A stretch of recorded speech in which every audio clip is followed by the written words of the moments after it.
السلام علیکم، کیسے ہیں بیٹا آپ لوگ؟ ٹھیک ہیں؟ امید کرتا ہوں آپ لوگ ٹھیک ہوں گے، خیریت سے ہوں گے۔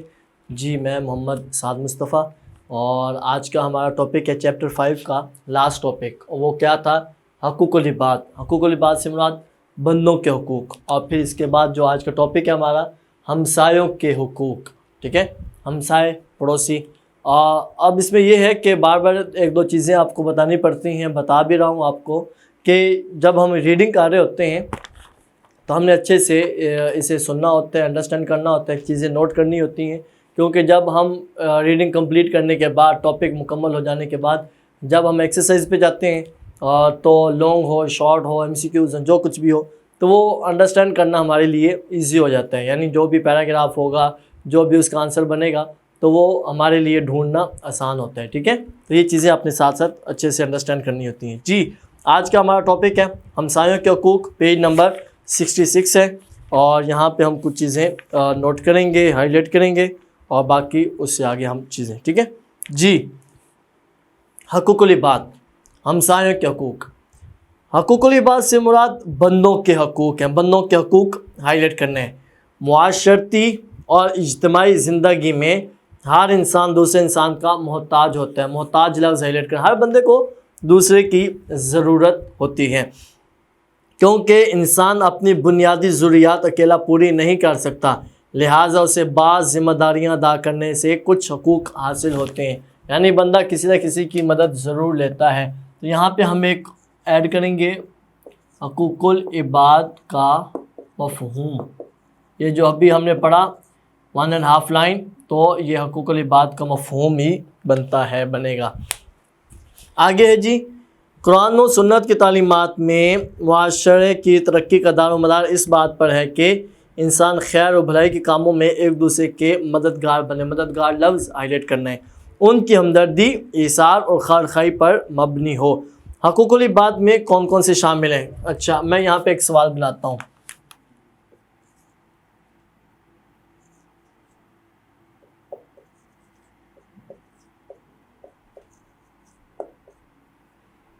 چند حقوق العباد کی وضاحت کریں۔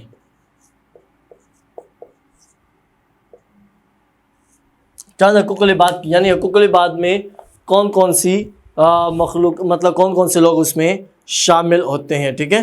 تو ہم اس میں یہ دیکھیں گے، حقوق العباد میں والدین بھی ہیں، بہن بھائی بھی ہیں، عزیز و اقارب بھی ہیں، اساتذہ کرام بھی ہیں، اور غیر مسلموں کے حقوق کے ساتھ ساتھ ہمسایوں کے حقوق بھی بنیادی اہمیت کے حامل ہیں۔ تو یہ سارا کچھ ہم اس میں ایڈ کریں گے۔ آگے جی، ہمسایوں کے حقوق کی اہمیت۔ قرآن مجید نے متعدد مقامات پر ہمسایوں کے حقوق کا تذکرہ قرابت داروں کے ساتھ کیا۔ قرابت داروں کا لفظ ہائی لائٹ کریں۔ قرابت داروں کا مطلب رشتہ داروں کے ساتھ کیا۔ ارشاد باری تعالیٰ وَاعْبُدُوا اللَّهَ وَلَا تُشْرِكُوا بِهِ شَيْئًا وَبِالْوَالِدَيْنِ إِحْسَانًا وَبِذِي الْقُرْبَى وَالْيَتَامَى وَالْمَسَاكِينِ وَالْجَارِ ذِي الْقُرْبَى وَالْجَارِ الْجُنُبِ وَالصَّاحِبِ بِالْجَنبِ وَابْنِ السَّبِيلِ، سورۃ النساء۔ اور اللہ کی عبادت کرو، اس کے ساتھ کسی کو شریک نہ کرو۔ شریک لفظ ہائی لائٹ کرنے ہیں۔ اور والدین کے ساتھ اچھا سلوک کرو، اور رشتہ داروں کے ساتھ، اور یتیموں اور مسکینوں اور رشتہ دار پڑوسی اور اجنبی پڑوسی اور پاس بیٹھنے والے اور مسافروں کے ساتھ۔ اب یہاں آگے ایک اور چیز ہم ایڈ کریں گے، یہاں پہ پڑوسیوں کی اقسام یا پڑوسی کی اقسام۔ پڑوسی کتنے قسم کے ہوتے ہیں، ٹھیک ہے؟ پڑوسی کتنے قسم کے ہوتے ہیں؟ جی تو قرآن مجید کی اس آیت کے مطابق پڑوسی کی 3 قسمیں ہیں۔ 3 قسمیں ہائی لائٹ کرنے، کون کون سی؟ نمبر 1 رشتہ دار پڑوسی، نمبر 2 قریب رہنے والا پڑوسی، نمبر 3 تھوڑی دیر کا پڑوسی۔ اب تھوڑی دیر کا پڑوسی کیا ہوتا ہے یہ آپ نے سوچنا ہے، اگلے پیج پہ اس کا آنسر مل جائے گا، تب آپ کے لیے ایزی ہو جائے گا۔ نبی کریم خاتم النبیین صلی اللہ علیہ وسلم نے ہمسائے کے حقوق کی ادائی کو ایمان کا حصہ قرار دیتے ہوئے 3 دفعہ ارشاد فرمایا۔ ایمان کا حصہ لفظ ہائلائٹ کرنا ہے۔ کیا؟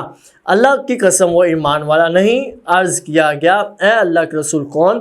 فرمایا وہ جس کے شر سے اس کا پڑوسی محفوظ ہے۔ شر اور پڑوسی دونوں لفظ ہائلائٹ کرنے ہیں۔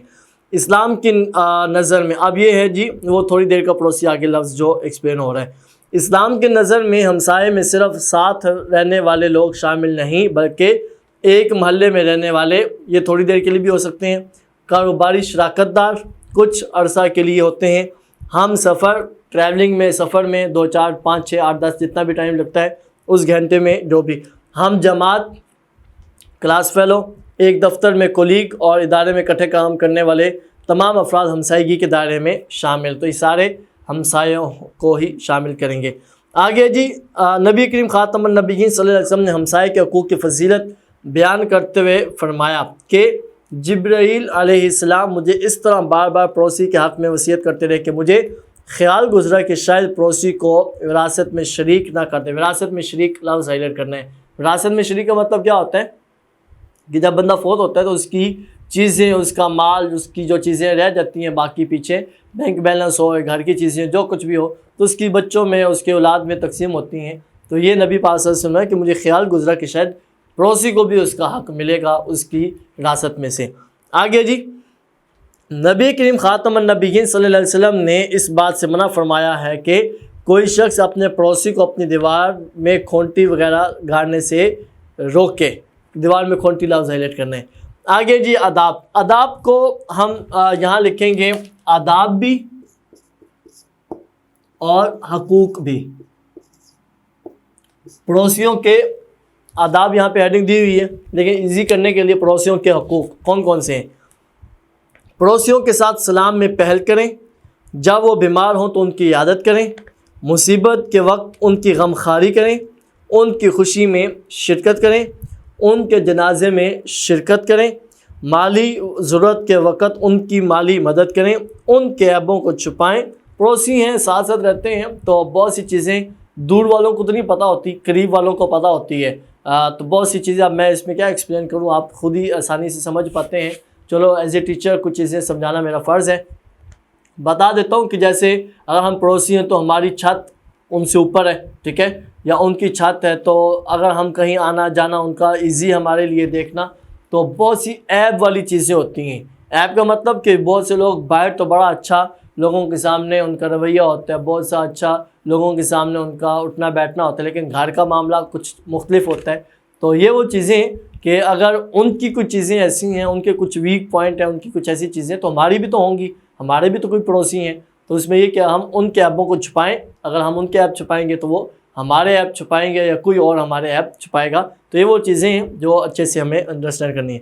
آگے ایک جو پوائنٹ آ رہا ہے انتہائی اہم، مجھے اس کے بارے میں بات کرنا ہوتی ہے کہ ان کے گھر کے راستے کو تنگ نہ کریں، ٹھیک ہے، یعنی یہ مطلب اگر ہم سوسائٹی کی بات کریں، لاہور میں، پنجاب میں، کسی بھی جگہ ایسا ایک ٹرینڈ بن گیا ہے، ایک ایسا کلچر بن گیا ہے، ایسی مطلب ایک بات بن گئی ہے کہ جیسے بھی کوئی فنکشن ہو، شادی ہو، خوشی ہو، غمی ہو، محفل ہو، محفل بڑی اچھی چیز ہے، ٹھیک ہے، اس کا کوئی مطلب انکار نہیں کیا جا سکتا، تو اس میں کیا ہوتا ہے جی روڈ بند کیا جاتا ہے، سڑک گلی بند کر دی جاتی ہے، لوگوں کے آنے جانے کا مسئلہ بہت دفعہ ہوتا ہے کہ بندہ صبح سے گھر شام کو پہنچا اور پتہ چلا جی گھر وہ سامنے ہے لیکن تھوڑا سا پیچھے ہی انہوں نے راستہ بند کیا ہوا ہے، کوئی وہ جیسے ہم کہتے ہیں کہ کائنات لگا کے یا انہوں نے کنات لگا کے اور وہ تمبو شمبو لگا کے جیسے بھی وہ راستہ بند کیا ہو، کوئی ایونٹ ہو رہا ہے، اب وہ فوتگی ہے یا وہ خوشی ہے یا وہ منگنی ہے یا وہ محفل ہے، جو کچھ بھی ہے تو وہ راستہ بند کیا ہوا ہے۔